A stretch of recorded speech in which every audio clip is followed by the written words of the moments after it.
Welcome to a new Paradigm of Education podcast. I'm your host, Monique Sayers, along with Anesh, Daya, and today we have our special guest, Katherine Clark. Before we introduce Katherine, I'd just like to introduce our podcast. A New Paradigm of Education is a collaboration of educators, parents, wellness coaches, people who have children, people who do not have children, all coming together in the name of helping students rise into the greatest good for themselves. As you know, the world has completely changed. The field of education has completely changed. And with that is the birthing of a new paradigm of education. This podcast is all about creating information, wealth, and knowledge for the highest good of students and for humanity. So with that in mind, I'd love to pass it on to Anesh to introduce our special guest today, Katherine Clark. It's such an honor to have just gone on this journey with you, Monique. And thank you so much for, again, giving me the opportunity to share my passion, but also more importantly, share my good friend, colleague, Katherine Clark. So what she is she's a mental health resiliency expert. She helps individuals and organizations harness the lessons in adversity to transform their lives and thrive. She adds value to organizations by equipping them with the tools needed to create more psychologically safe workplaces where employees feel healthier, happier, and are more invested in making a valuable contribution because they themselves feel valued. She has written a book called Gifts in Dark Packages, which outlines the mental health resiliency roadmap for self-insight, self-healing, and self-fulfillment. Everybody, welcome Katherine Clark. Thank you so much. It's such an honor to join you, Monique and Anesh, today. And I just can't wait to get the conversation started about this new paradigm of education and kind of being the resiliency kind of queen I'd like to think myself of or as, and just really talking about the importance of making those mistakes and falling down and getting yourself back up again. So maybe actually, Anesh, we could speak to that Japanese proverb, because I know Anesh has some decent Japanese in his back pocket here. The whole concept of you fall down 7 times, get up 8. Yeah, it's nanakorobi ya oki, which basically means, like you said, fall down 7 times and you get up the 8th time. And that's such a big part that's embedded within the cultures. You can't just fail once. You've got to fail several times. But 8 being the lucky number in many Asian cultures, that's the 8th time you get up. And so I appreciate you mentioning that. And it's been interesting because, failure is such a huge part of when you live and study abroad and you learn another language and all the cultural obstacles you face. But to jump into a little bit, I was very excited to first share the chapter and the book with you. And you were one of the first people to actually give a review of the book, Katherine. So may I ask, what was it about the new paradigm of education that really resonates with you? I think what I really enjoyed the most about, because it is a compilation book of storytellers and people with real live experience, either inside or outside the classroom, as Monique had said, as a parent. We've all been students ourselves, and certainly as those who really try to instill a mindset in the minds of others. So I loved the storytelling first and foremost, and just the focus that, it's high time, especially with all the incredible change and transition that's been upon us, especially in the last couple of years with the pandemic, that it's less about structured learning styles and marks and achievement, and way more about just really, as you said, Anesh, harnessing that resilient superhero in each of us that we all can shine. And I'm kind of excited about all the adversity. I know that sounds crazy. I also work in trauma intervention. So it's like there's a bank robbery, call me. I'm right there, because there's so much to be found within each one of our hearts and souls in terms of how we did get back up again. So I love the focus on storytelling, and I hope we can kind of ping pong that back and forth as we go through. And with respect to your chapter, Anesh, oh, okay, where we align is just getting the students literally out there on the streets, trying to like speak a new language, and really sometimes ordering something in a restaurant that nobody knows what you're talking about. And if I may just add a quick humorous story, I learned to speak French as a second language at the age of like 29. And I dropped out of French in high school. I thought, why will I ever need that? I'm coming from Ontario in Canada. We mostly speak English. Well, here I am. And I soon learned that the best way to learn was just to put yourself out there. And that's what Anesh does so well. So there I am trying to order the French fries with gravy with cheese curds in Quebec City. And I'm taking my information from Francophones, like they should have the accent, and they're setting me up to fail, which isn't so great. But after the fact, you have to laugh at yourself. So I go in and I order my 2 orders of fries, like poutine, but I said, j'aimerais avoir 2 poutines pour apporter. And basically they looked at me and they said, will that be 2 women, 2 men, 1 of each? Because I had just ordered 2 hookers to go, which might not be a family subject, but. Have you ever heard of a poutine, Monique? No, I haven't actually. No. Okay, so for reference, it's basically fries with cheese curds, pieces of cheese, and then gravy on top of it. It's very filling, Canadian. Very Canadian. So, but poutine, right? How you can most can say poutine, but if you say it with a French Quebec accent, it's basically, it can sound like 2 hookers. So she's like, and it's interesting that you mentioned that, because we've had these experiences with students all the time when so many people just, what, did you say this or that? And they're like, no, what I mean is this. And they're just back and forth. And so I love that you've learned French as a second language and that you failed, when you were completely immersed within the culture and the language. So thank you for sharing that. And I think that's something as well, Monique, that teachers can bring into the classroom to show that we're human beings too, and that we're all learners, and that we've all really messed up badly in our lives. And we can laugh about it now.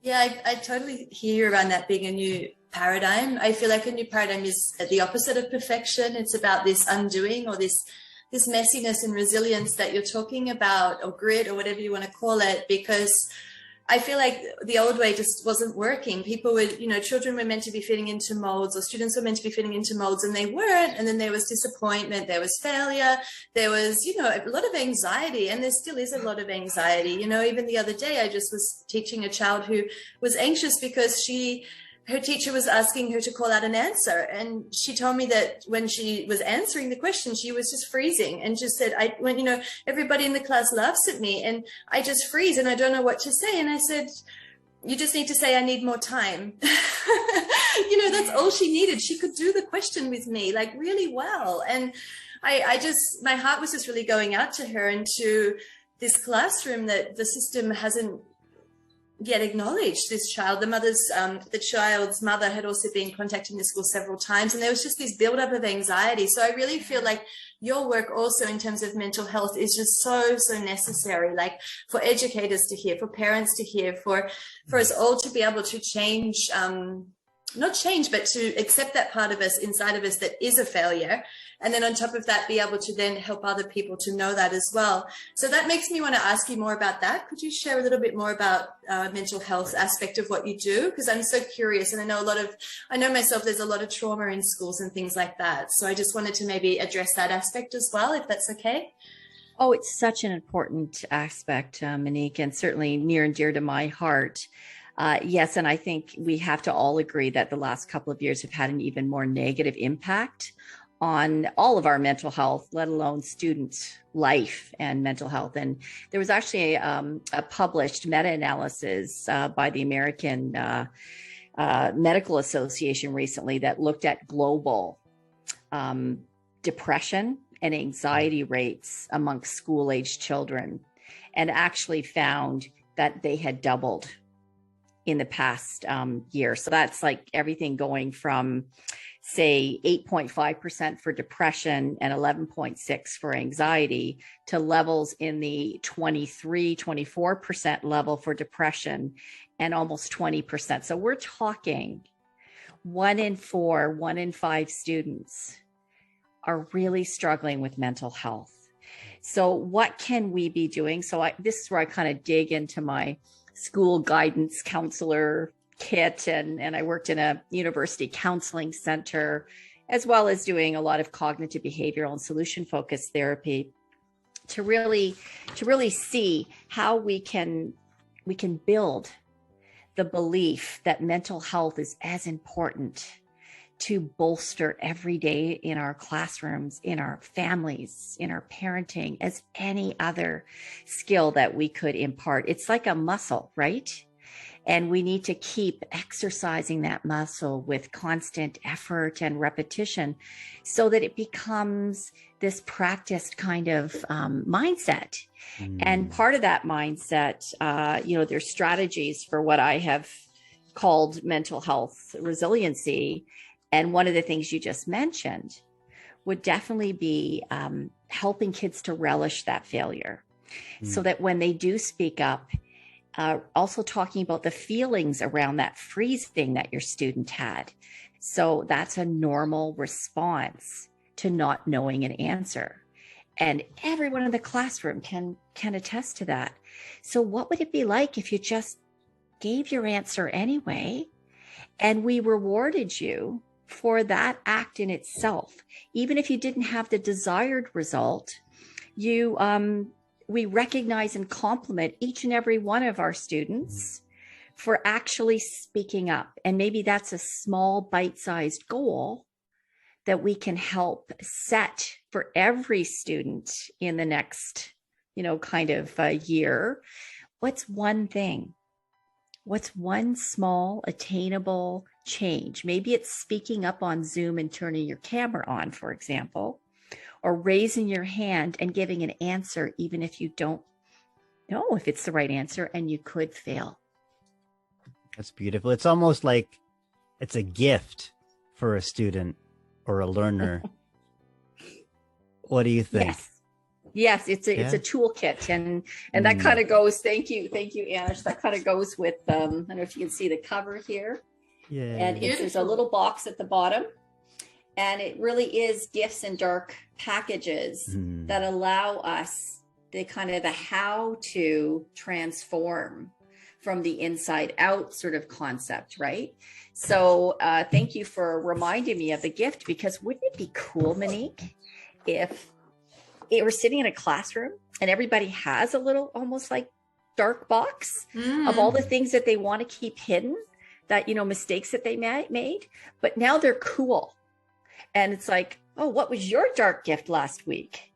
I had this gift in a dark package. It was like failing, or it was like losing my baseball game.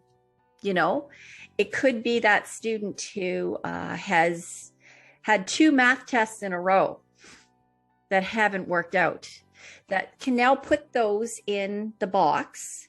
And instead of having to push them down inside with, repression, which we know comes out usually as anxiety or depression eventually, we can talk about them. And better yet, if there are learning methods like the Montessori Method, where we have kids who have some strengths in a particular area, say, for example, mathematics, and they can say, show me what's in your dark, gift.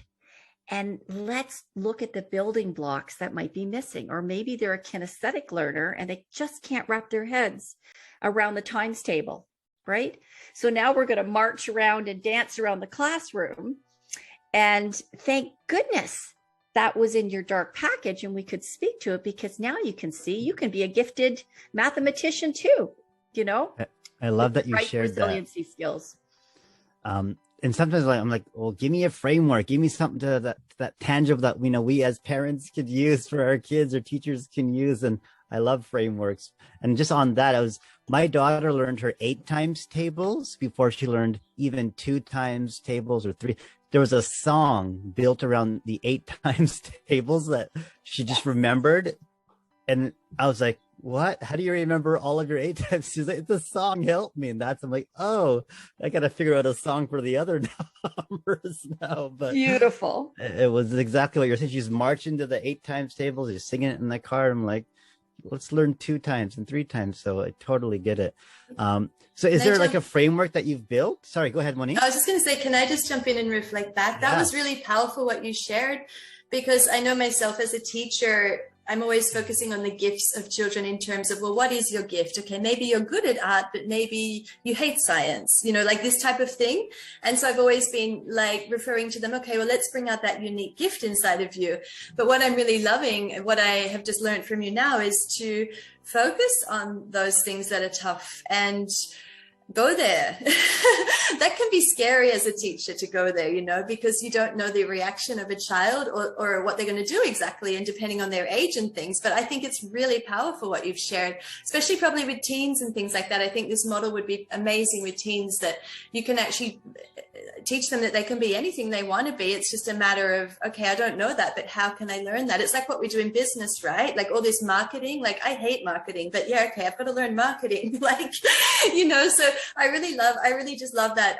It's, for me, it's been like almost like I see this upside down model of a framework that I have created in my mind of like rising, always on the best, to now like, okay, well, what else is down there that I could turn around, or what else is down there that I could just leave down there? Like, so I just wanted to say thank you for that. Oh, you're very welcome. And thank you, Anesh, for also talking about kind of the roadmap and the framework, because I think that is part of the new paradigm, to just simply walk away from that whole hierarchical kind of mindset. And even, I draw a lot of my inspiration from people like Maslow and, the hierarchy of needs. And yet I didn't want to have a triangle. I didn't want to have this feeling that we have in the education sector where you have to climb up a mountain to get to the pinnacle of something. I wanted to create a roadmap where you can literally like fill up your car with gas, get your tires pumped up, but also like get detoured and then have to go kind of back to actually feeling it all, to healing it all. So getting inside that dark package, that's where all the goodness really is, from, as Anesh would know, from the inside out and the outside in, we can thrive. And so to me, it's just a matter of when parents and educators can help students to kind of cultivate that mindset where obstacles are the critical part of success. They're this sweet spot of opportunity, kind of brilliantly disguised as these dark gifts, and kind of open the arms and get on the super highway of learning from that perspective. Love that. I think earlier this year, I really fell into that and learned a lot about that when I taught my daughter how to do the Rubik's Cube. And there are like 5 or 6 algorithms within that. And she's like, I can't do this. What? And being able to fail that many times when you're learning just one algorithm and the next one and the next one. And she's like, and just trying to get her in the mindset of, this is kind of fun. This is challenging. This is kind of cool, as you said, Katherine,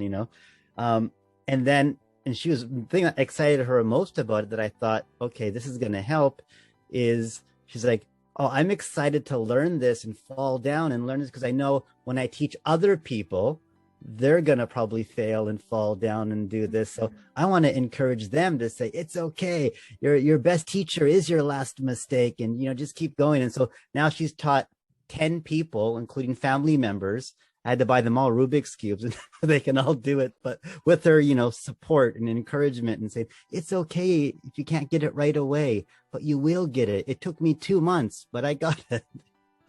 So jumping into the framework, can you kind of jump into what you feel, well, what you've developed and what you feel that we could all benefit from? Yeah, certainly. And just to kind of really focus it in on those kind of bite-sized pieces for students and educators, because it's a pretty big roadmap, Monique, 65,000 words worth, which you can see why I'm kind of in my own failing part. Like, oh my God, no one ever told me writing a book was this difficult, and editing and all these things that you learn along the way, which I'll be happy to share this experience at some point. But yes, I look at it in kind of a 4-part series where really you have to acknowledge, first of all, that stuff's happened that's not pretty, right? And acknowledging is also feeling. So that's another big part of the framework that we kind of already spoke to. But even as parents and teachers, helping kids to actually label emotions, which I'm sure you've worked hard with as yourself, Monique, and I know Anesh has. So starting with that, part 1 would be acknowledging and feeling that dark package, holding it in your arms. And part 2 would be the acceptance piece. And that's everything about self-compassion and self-forgiveness and really honestly being able to walk with your head held high, regardless of whether you lost the soccer game or you got a 49 on your math test. And then moving from that to is all the things that we can embrace in those losses that we were just speaking about.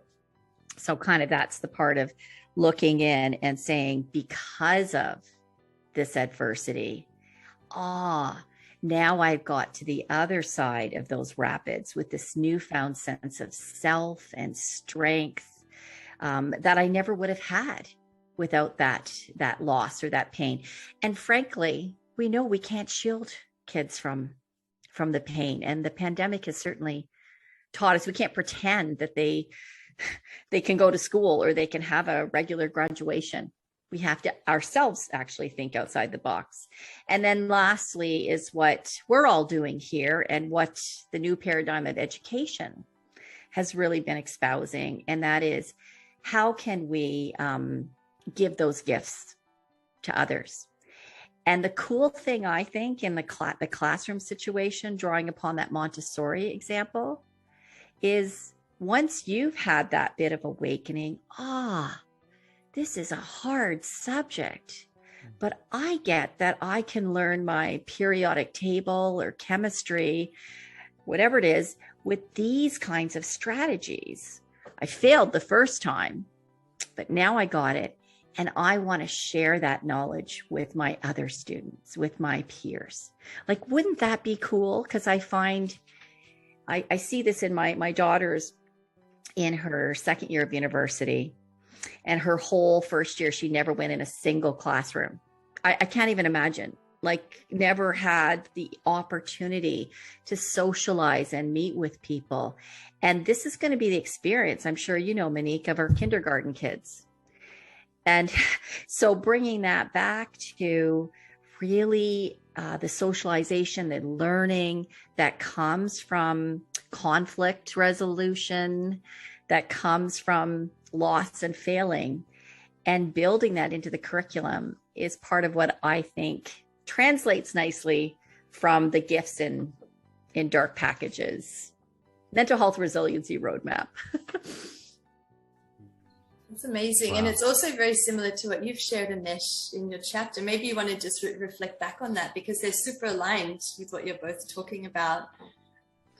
Yeah, there are a lot of, my entire program is built around failure. When you talk to thousands of strangers in the course of, 8 weeks, on day 1, in the first week, students are just, they're crying, they're feeling these emotions, they're acknowledging them. And as a language coach, we're there to guide them through some. It's okay to feel that. It's natural. This is not your first language. And, when we have people even just telling them off or rejecting them, they're going through such a difficult time in the first few weeks of our program that, one of our students who was gay, and came from a culture that really, he didn't have the space to be able to be proud of who he is and where he, and how he was raised. Oh, I think we lost Katherine there for a second, didn't we? She's probably wait for her to come back. And, it really took a lot of, like Katherine said, that soul searching, digging down deep into saying, you know what, it's okay to be who I am and to share who I am. And we kind of built activities around him getting out and say, how do you feel about the LGBTQ2 communities? And, do you have any friends who are gay? And he's like, well, as for me, he started out saying, well, yes, some of my friends are gay. And so I'm just curious because we come from Japan. And nearly by the end of the program, he was in Nathan Phillips Square, and he said, I am gay, in front of, a huge crowd of people. And it was just like it's almost like a rebirth for him and really coming into his own. And every student, like Katherine said, they have their own stories. And part of this is really a storytelling journey. And our lives are just filled with a series of experiences and we're constantly in this growth mindset of learning from one experience and a mistake from another and moving forward from that. So, it's been quite the journey, and, doing this online too.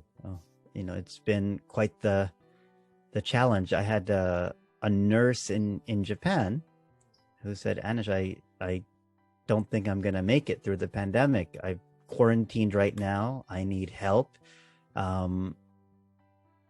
I don't know what to do. And she reached out to me. I'm like, I'm not a mental health resiliency expert here. I'm not equipped to really help you with this. But we built in, having an attitude of gratitude into her routine and her lifestyle. And, we started talking about, how do you feel today? What was the best part of your day? What was the most challenging part of your day? What can you do better tomorrow? And by the end of her quarantine, she came out feeling better than she had going into quarantine. And so, and I just did this all online. So I know we do it in person feeling, but I'm just getting students to acknowledge some of these feelings and seeing how they can build more resiliency and kind of dig down into some of those, dark packages and find the gifts within them all is been huge. And I appreciate Katherine for really helping me visualize that. And every time I either speak to my daughter or students, I'm like, think about the gifts in dark packages. Like, what's your next dark gift going to be, in that package? And so we got Katherine back, and, I think we just finished going through the framework. And when you talked about labeling some of these difficult emotions, how would you go about doing that with a kid, Katherine? I'm curious. Well, first of all, I just want to say, in terms of epic fail, just for all the students out there, that when you don't keep your computer plugged into a power source, it may die in the middle of a podcast. So that's pretty darn humorous. And came back. Also, in 100% of the cases when we fail, we usually don't die. Like, we usually do recover from that. So it's part of that emotional experience. You feel the shock and the anxiety, like what just happened, and how we can help students to do that, I think, especially as educators, as human beings, is to model that behavior ourselves. Mm-hmm. And what did I do? And how did I, sort of solution focused therapy skills. Mm-hmm. So we breathe and we say, okay, you know what? I used to have a student that as a guidance counselor would be very angry in like 0 to 3, boom, anger, overwhelming. 90 seconds, if we can breathe through this, is generally how long it takes for our neural network system in our brain and our autonomic nervous system to start that recovery process from that emotional burst of adrenaline or whatever is charging it up. And so I think it's really talking about that emotions don't have to last forever. And that from a cognitive behavioral perspective, it's actually the story that we tell ourselves that actually heats that up to the nth degree. So really acknowledging the range of emotions and feelings that are normal. And I don't know if you have this in your classroom, Monique, but I often have a chart as so that people can actually point to something, especially if they are feeling so overwhelmed. Or maybe they've been told you don't have any right to be angry, or wipe that smile off your face. So they've disconnected from that natural biological sense of what's happening in their mind, body, and spirit. So I think there's a lot of modeling, just what happened to me. I didn't plug my computer in, guys. I love that. I was just feeling into that, and I was like, it's a perfect example of imperfection. And we were just holding you in loving kindness. Okay, she'll come back. We'll just keep talking. We've got so much value to give our audience anyway. And it's perfect role modeling, isn't it? It's like, it's just an ebb and flow of life. How do you deal with it? Okay, you just keep going. And I think maybe I would feel sad if you didn't return, because I wouldn't get to hear the end, but I could be grateful that I got to hear the start, right? So perspective building, exactly. It's all how you look at the situation, and yeah, the story we tell ourselves. And I don't know if this is the place to add one more pillar, and I'm sure you're familiar with, and probably a lover of a lot of the Seligman model of positive psychology and learned helplessness. And I think it would be amiss if we didn't speak to that in terms of our new paradigm of education and our culture of learning. He basically looked at the fact that with repeated failures, a lot of times we tend to give up because we just expect that there's going to be, I'm not going to be any good at math now, or there's going to be a negative outcome, or it feels like failure is inevitable and insurmountable, if you will. And so as elementary school students, as I said, we developed this concept that, the teacher also labels sometimes too in our, here, these are the best tests. We're going to read out the names of the students who really rocked the social science tests. And we all know the ones that don't get mentioned or get handed out at the bottom. Like, it's all this kind of calling out. And then the student gets this learned helplessness in their mind. And along with that is our kind of trophy kind of mindset and our consolation prize mindset. So I'm going to go back to my son playing baseball, and he's like the last winner. There's 12 teams. No, you lost the baseball game. Let's sit with that feeling, because no, it's not a pleasant experience it's like this part in your belly that doesn't feel good. But when you think of winning, WIN is an acronym. What's the situation for the W? The I is, what was the impact? How did that affect you? How did that affect the team? And the N is for next time. So next time, maybe we'll actually communicate differently or better if we can, or practice that as a team. Next time, maybe we'll practice holding the baseball bat in a slightly different way. But at the end of the day, it's okay to lose, right? Because you still win. And to me, that's the learned optimism, which is Seligman's opposite side of the coin, which is to expect that we are beings who are resilient, can get back up, and can try many different things in an optimistic mindset. And that even if it doesn't work out the first time, hey, we got lots more shots to take, right?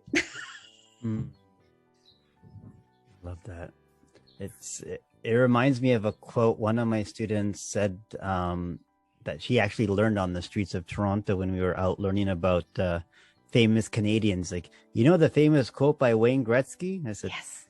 Who? What? Yeah, I know him. What did he say? He goes, you miss 100% of the shots you don't take. Exactly.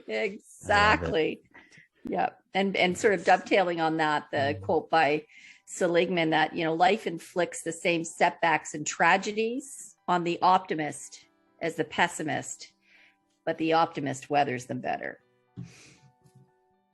Powerful. Very powerful.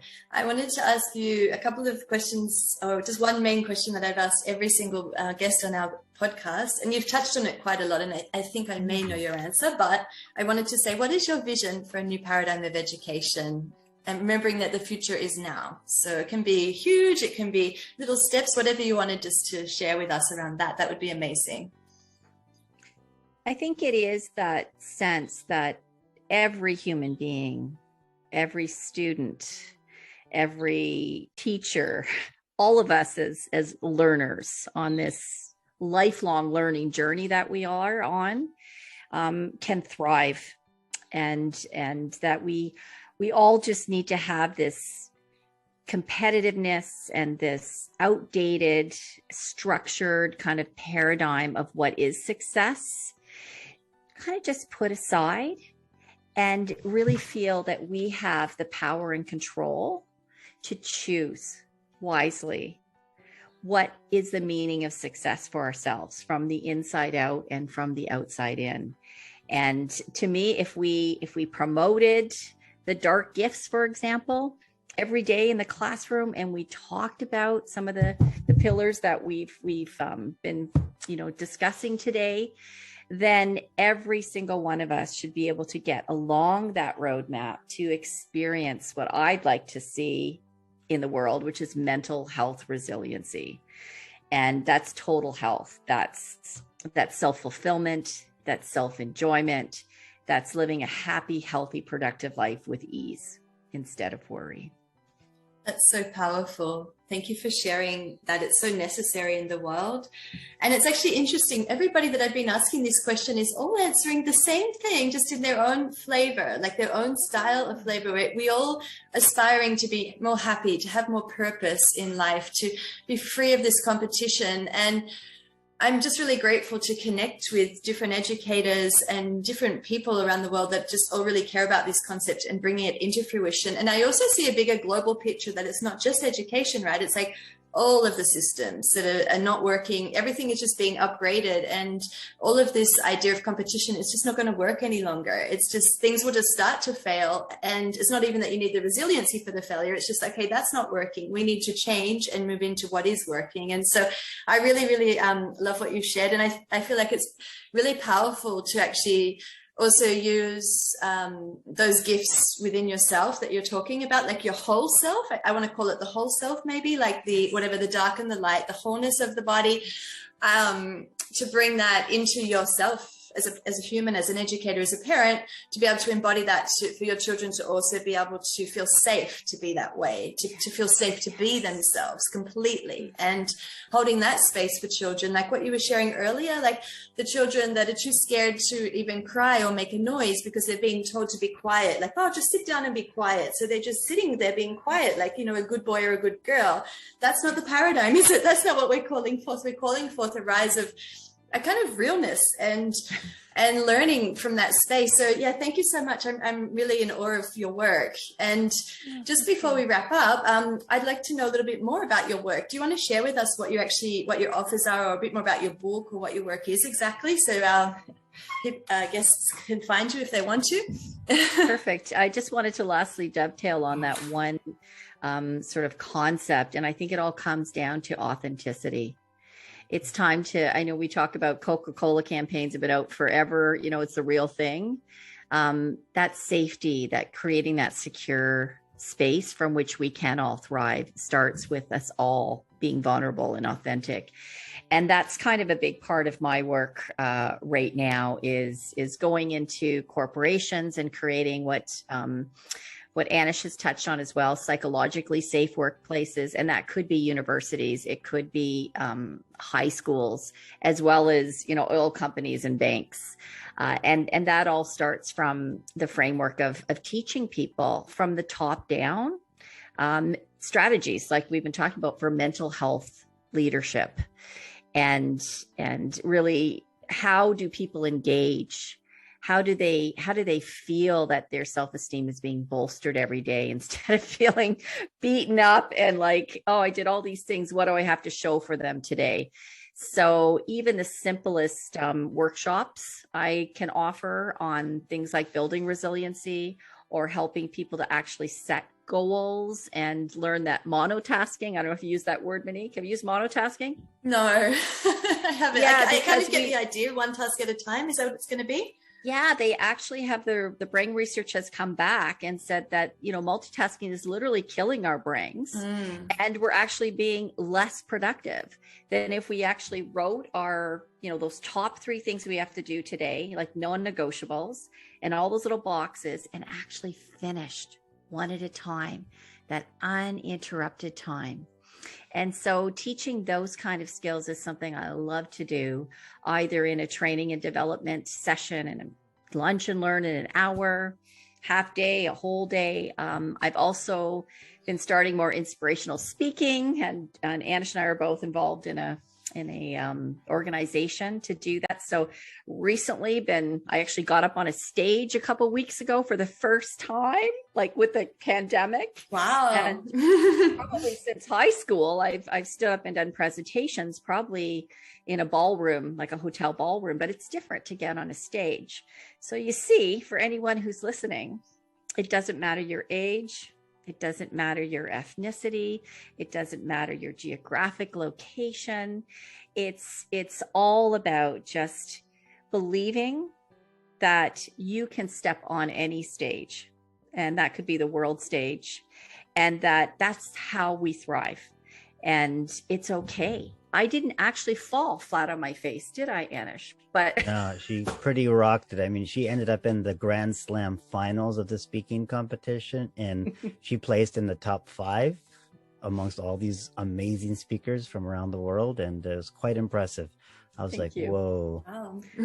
So it's that feel the fear and do it anyway. And if I could help anyone at all to see that their dark packages are something that each and every one of us could rock, I would be so happy for the experience. So you can find me at katherineclarkconnects.com and LinkedIn, Instagram. I'm in the process of editing a book right now, and that takes a lot of monotasking, Monique. Yes. Yes, a lot of focus. So by the spring of 2022, I'm busy booking now, but I'll probably be getting hopefully very fully booked with great opportunities. So thank you so much for this pre-order opportunity. the book. You can also pre-order the book on the website as well. So if you want to get your hands on it, because it's going to fly off the shelves, I'm sure of it, because it's going to be like a Bible that people could literally reach into this, because there's so many visuals in the book, and I've had a sneak peek into some of it already and some of the graphics, and it's just like, oh, right, this is going to help me as a partner, as a parent, as an well, I need this. I need all these tools. So thank you.